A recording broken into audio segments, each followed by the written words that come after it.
S, ಆ ಶ್ರೀಗಳು ಯಾರು ಅಂತ ನೋಡೋದಾದ್ರೆ ಒಕ್ಕಲಿಗ ನಾಯಕರ ಭಿನ್ನಮತ ಶಮನ ಮಾಡಿದವರು ಆದಿಚುಂಚನಗಿರಿ ಶ್ರೀಗಳು. ನಿರ್ಮಲಾನಂದ ಶ್ರೀಗಳ ಬಳಿ ಖಾತೆ ವಿಚಾರವನ್ನ ಪ್ರಸ್ತಾಪ ಮಾಡಿದ್ದಾರೆ ಡಿಕೆ ಶಿವಕುಮಾರ್. ಒಕ್ಕಲಿಗ ನಾಯಕರ ಭಿನ್ನಮತವನ್ನ ಶಮನ ಮಾಡಲಿಕ್ಕೆ ಮುಂದಾಗಿದ್ದಾರೆ ಆದಿಚುಂಚನಗಿರಿ ಶ್ರೀಗಳು. ಶ್ರೀಗಳ ಬಳಿ ಖಾತೆ ವಿಚಾರವನ್ನ ಪ್ರಸ್ತಾಪ ಮಾಡಿದ್ದಾರೆ ಡಿಕೆ ಶಿವಕುಮಾರ್. ಡಿಕೆ ಶಿವಕುಮಾರ್ ಕಾಂಗ್ರೆಸ್ನಲ್ಲಿದ್ರೂ ಕೂಡ ಅವರು ಜಾತಿ ಪ್ರಕಾರ ಒಕ್ಕಲಿಗ ಸಮುದಾಯದ ಪ್ರಬಲ ನಾಯಕ. ಒಕ್ಕಲಿಗ ಸಮುದಾಯದಲ್ಲಿ ತಪ್ಪು ಮಾಹಿತಿ ರವಾನೆಯಾಗಬಾರದು ಅನ್ನುವಂಥದ್ದು ಶ್ರೀಗಳ ಹೇಳಿಕೆ. ಜೆಡಿಎಸ್ ನಾಯಕರಿಗೆ ಆದಿಚುಂಚನಗಿರಿಯ ನಿರ್ಮಲಾನಂದ ಶ್ರೀಗಳು ಸಂದೇಶವನ್ನು ರವಾನಿಸಿದ್ದಾರೆ.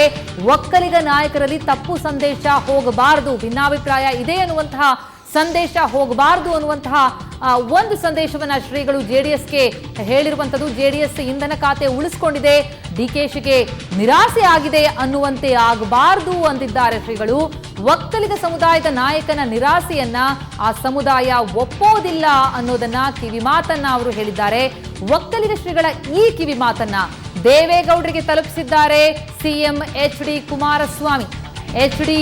ರೇವಣ್ಣ ಅವರಿಗೆ ತಿಳಿ ಹೇಳಿ ಅಂತ ಗೌಡರಿಗೆ ಕುಮಾರಸ್ವಾಮಿ ಮನವಿ ಮಾಡಿಕೊಂಡಿದ್ದಾರೆ. ಹೀಗಾಗಿಯೇ ಜೆಡಿಎಸ್ ಬಳಿ ಇರುವಂತಹ ಇಂಧನ ಖಾತೆಯನ್ನ ಕಾಂಗ್ರೆಸ್ಗೆ ಕೊಡೋ ಬಗ್ಗೆ ಬಿರುಸಿನ ಚರ್ಚೆ ನಡೀತಾ ಇದೆ. ಇಂಧನ ಖಾತೆಯನ್ನ ಕಾಂಗ್ರೆಸ್ಗೆ ಬಿಟ್ಟು ಕೊಡೋ ಬಗ್ಗೆ ಜೆಡಿಎಸ್ ಒಳಗೆ ಬಹಳ ಬಿರುಸಿನ ಚರ್ಚೆ ನಡೀತಾ ಇರುವಂತದ್ದು. ಇದು ಒಕ್ಕಲಿಗ ಸಮುದಾಯದ ನಾಯಕರ ನಡುವೆ ಭಿನ್ನಾಭಿಪ್ರಾಯ ಬರಬಾರದು, ಜೊತೆಗೆ ಒಕ್ಕಲಿಗ ಸಮುದಾಯಕ್ಕೆ ಒಂದು ಸಂದೇಶ ಆ ರೀತಿಯಲ್ಲಿ ಹೋಗಬಾರದು ಅಂತ ಶ್ರೀಗಳು ಹೇಳಿರುವಂತಹ ಹಿನ್ನೆಲೆಯಲ್ಲಿ ಆ ಸಂದೇಶವನ್ನ ಸಿಎಂ ಎಚ್.ಡಿ. ಕುಮಾರಸ್ವಾಮಿ ದೇವೇಗೌಡರಿಗೆ ಕೂಡ ತಿಳಿಸಿದ್ದಾರೆ. ಜೊತೆಗೆ ಈ ಕುರಿತು ರೇವಣ್ಣ ಪಟ್ಟು ಹಿಡಿಯದಂತೆ ಮನವಿ ಮಾಡಿಕೊಳ್ಳಿ ಅಂತನ್ನುವಂತಹ ಮಾತನ್ನ ಕೂಡ ಹೇಳಿರುವಂತದ್ದು.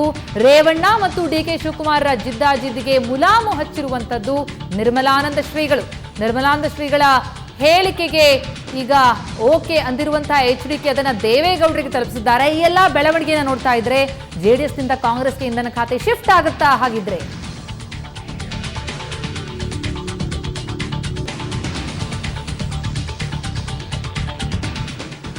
ಎಸ್, ಸಿಎಂ ನಿವಾಸದಿಂದ ನಮ್ಮ ಪ್ರತಿನಿಧಿ ಗಿರೀಶ್ ಈಗ ನಮ್ಮ ಜೊತೆ ನೇರ ಸಂಪರ್ಕದಲ್ಲಿದ್ದಾರೆ. ಗಿರೀಶ್, ಇಂಧನ ಖಾತೆ ಎನ್ನುವಂಥದ್ದು ಬಹಳ ಚರ್ಚಿತವಾದಂತಹ ಖಾತೆ. ಡಿಕೆಶಿಗೆ ಸಿಗುತ್ತೋ ಇಲ್ವೋ ಅವರು ಅಸಮಾಧಾನಗೊಂಡಿದ್ದಾರೆ. ನಂತರ ಜೆಡಿಎಸ್ಗೆ ಹೋಯಿತು ಅಂತ ಕಾಂಗ್ರೆಸ್ನಲ್ಲಿ ಬಹಳ ಬಿರುಸಿನ ಚರ್ಚೆ ಆಯಿತು. ಇದೆಲ್ಲ ಹೋದಂತಹ ವಿಚಾರಗಳು ಈಗ ಮತ್ತೆ ಅದು ಕಾಂಗ್ರೆಸ್ ಪಾಲಿಗೆ ಸಿಗುತ್ತೆ. ಶ್ರೀಗಳು ಮಧ್ಯಸ್ಥಿಕೆಯನ್ನು ವಹಿಸಿದ್ದಾರೆ ಎನ್ನುವಂಥದ್ದು ಎಷ್ಟರ ಮಟ್ಟಿಗೆ ಸತ್ಯವಾದಂತಹ ವಿಚಾರ? ಹಾಗಾಗಿ ಈ ಬೆಳವಣಿಗೆ ಹಾಗಿದ್ರೆ ಇಂಧನ ಖಾತೆ ಕಾಂಗ್ರೆಸ್ಗೆ ಬಿಟ್ಟುಕೊಡ್ಲಿಕ್ಕೆ ಸಿದ್ಧ ಆಗಿದೆಯಾ ಜೆಡಿಎಸ್? ಪ್ರತಿಮಾ, ಒಂದು ಡಿ.ಕೆ. ಶಿವಕುಮಾರ್ ಅವರು ಇಂಧನ ಖಾತೆ ಕಾಂಗ್ರೆಸ್ನ ಪಾಲಿಗೆ ಕೈ ತಪ್ಪಿದಂಥ ಸಂದರ್ಭದಲ್ಲಿ, ಜೆಡಿಎಸ್ ಪಾಲಾದಂಥ ಸಂದರ್ಭದಲ್ಲಿ ಕೂಡ ಡಿ.ಕೆ. ಶಿವಕುಮಾರ್ ಅವರು ಸುಮ್ಮನಿರಲಿಲ್ಲ ಅನ್ನುವಂಥದ್ದು ಬಹಳ ಸ್ಪಷ್ಟ. ಯಾಕೆಂದ್ರೆ ಡಿ.ಕೆ. ಶಿವಕುಮಾರ್ ಅವರೇ ಸ್ವತಃ ಒಂದು ಮಾತನ್ನು ಹೇಳಿದ್ರು, ನಾನು ಏಕಾಂಗಿ ಅಲ್ಲ ಅನ್ನುವಂಥ ಒಂದು ಮಾತನ್ನು ಡಿ.ಕೆ. ಶಿವಕುಮಾರ್ ಅವರು ಹೇಳಿದ್ರು. ಅಂದ್ರೆ ಒಳಗೊಳಗೆ ಒಕ್ಕಲಿಗ ಸಮುದಾಯದ ಒಬ್ಬ ಪ್ರಭಾವಿ ನಾಯಕನಾಗಿ ನನಗೆ ಇಂಧನ ಖಾತೆಯನ್ನು ಮಿಸ್ ಮಾಡಿಸ್ತಾ ಇರುವಂಥದ್ದು. ನಾನು ಸುಮಾರು 4 ವರ್ಷಗಳ ಕಾಲ ಇಂಧನ ಖಾತೆಯನ್ನು ನಿಭಾಯಿಸಿದ್ದೆ, ಯಾವುದೇ ವಿವಾದಗಳಿಲ್ಲದೆ ನಿಭಾಯಿಸಿದ್ದೆ. ಸೊ ಈಗ ನಾನು ಸರ್ಕಾರ ರಚನೆಯಲ್ಲಿ ಪ್ರಮುಖ ಪಾತ್ರ ವಹಿಸಿದ್ರು ಕೂಡ ಎಚ್.ಡಿ. ರೇವಣ್ಣ ಅವರು ಪಟ್ಟಿಡಿರುವಂಥದ್ದು ಸರಿಯಲ್ಲ ಅನ್ನೋ ಭಾವನೆಯನ್ನು ಡಿ.ಕೆ. ಶಿವಕುಮಾರ್ ಅವರು ಶ್ರೀಗಳ ಬಳಿ ತೋಡ್ಕೊಂಡಿರುವಂಥದ್ದು. ಅದು ಏನು ಆದಿಚುಂಚನಗಿರಿಯ ನಿರ್ಮಲಾನಂದ ಶ್ರೀಗಳ ಬಳಿ ತೋಡ್ಕೊಂಡಿರುವಂಥದ್ದು. ಸಹಜವಾಗಿ ಶ್ರೀಗಳು ಕೂಡ ಒಂದು ಸಂದೇಶವನ್ನು ಕುಮಾರಸ್ವಾಮಿ ಅವರಿಗೆ ರವಾನಿಸಿದ್ದಾರೆ. ಏನಂದ್ರೆ ಡಿ.ಕೆ. ಶಿವಕುಮಾರ್ ಒಕ್ಕಲಿಗ ಸಮುದಾಯದ ಪ್ರಭಾವಿ ನಾಯಕ, ಅವರನ್ನ ಕಡೆಗಣಿಸೋದು ಬೇಡ ಅನ್ನುವಂಥದ್ದು. ಯಾಕೆಂದ್ರೆ ಒಂದು ಸಮುದಾಯವನ್ನು ಕಡೆಗಣಿಸಿದ್ರೆ ಮುಂದೆ ಅದು ಸಮಸ್ಯೆ ಆಗುತ್ತೆ ಅಂತ. ಅದಕ್ಕೆ ಬೆಸ್ಟ್ ಎಕ್ಸಾಂಪಲ್ನ ಶ್ರೀಗಳು ಕೊಟ್ಟಿರುವಂಥದ್ದು ಸಿದ್ದರಾಮಯ್ಯ ಅವರ ಎಕ್ಸಾಂಪಲ್. ಸಿದ್ದರಾಮಯ್ಯ ಅವರಿಗೆ ವಿರುದ್ಧ ಒಕ್ಕಲಿಗರು ಯಾವ ರೀತಿ ತಿರುಗಿಬಿದ್ರು ಅನ್ನೋದು ನಿಮಗೆ ಚೆನ್ನಾಗಿ ಗೊತ್ತಿದೆ. ಚಾಮುಂಡೇಶ್ವರಲ್ಲಿ ಸ್ವತಃ ಸಿದ್ದರಾಮಯ್ಯ ಅವರು ಸೋತರು. ಮುಂದೆ ರಾಮನಗರದಲ್ಲಿ ನೀವು ಆ ಪರಿಸ್ಥಿತಿಯನ್ನು ತಂದ್ಕೊಳ್ಬೇಡಿ, ಡಿ.ಕೆ. ಶಿವಕುಮಾರ್ ಅವ್ರನ್ನ ಎದುರು ಹಾಕೋಬೇಡಿ ಅನ್ನುವಂಥ ಒಂದು ಸಂದೇಶವನ್ನು ಶ್ರೀಗಳು ರವಾನಿಸಿದ್ರು. ಇದರ ಪರಿಣಾಮವಾಗಿ ಎಚ್.ಡಿ. ಕುಮಾರಸ್ವಾಮಿ ಅವರು ಎಲ್ಲ ವಿಷಯಗಳನ್ನ ದೇವೇಗೌಡರ ಜೊತೆ ಚರ್ಚೆ ಮಾಡಿದ್ದಾರೆ. ದೇವೇಗೌಡರು ಸಹ ರೇವಣ್ಣ ಅವರಿಗೆ ಈ ಎಲ್ಲ ವಿಚಾರಗಳನ್ನ ಕಮ್ಯುನಿಕೇಟ್ ಮಾಡಿದ್ದಾರೆ, ಅವರಿಗೆ ತಿಳಿ ಹೇಳುವಂಥ ಒಂದು ಪ್ರಯತ್ನವನ್ನು ಮಾಡಿದ್ದಾರೆ.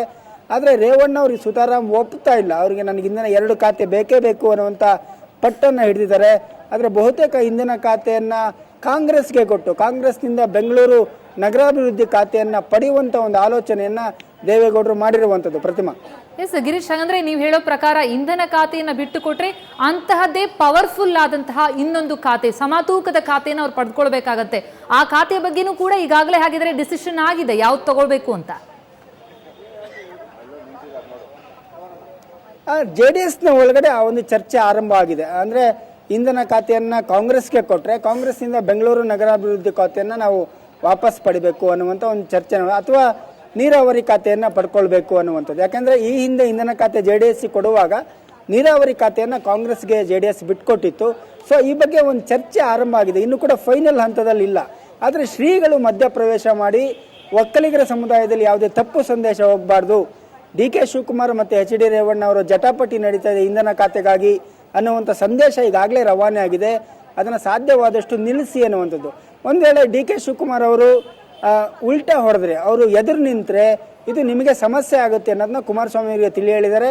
ರಾಮನಗರದಲ್ಲಿ ಬಹಳ ಪ್ರಬಲವಾಗಿದ್ದಾರೆ DK ಶಿವಕುಮಾರ್, ರಾಮನಗರ ಜಿಲ್ಲೆಯಲ್ಲಿ, ಕನಕಪುರದಲ್ಲಿ. ಹಾಗಾಗಿ ನೀವು ಎಚ್ಚರಿಕೆಯಿಂದ ಹೆಜ್ಜೆಯನ್ನು ಇಡಿ ಅನ್ನುವಂಥದ್ದು ಕುಮಾರಸ್ವಾಮಿ ಅವರಿಗೆ ಒಂದು ಕಿವಿ ಮಾತನ್ನು ಶ್ರೀಗಳು ಹೇಳಿರುವಂಥದ್ದು. ಪ್ರತಿಮಾ, ಥ್ಯಾಂಕ್ ಯು ಗಿರೀಶ್ ತಮ್ಮೆಲ್ಲ ಮಾಹಿತಿ.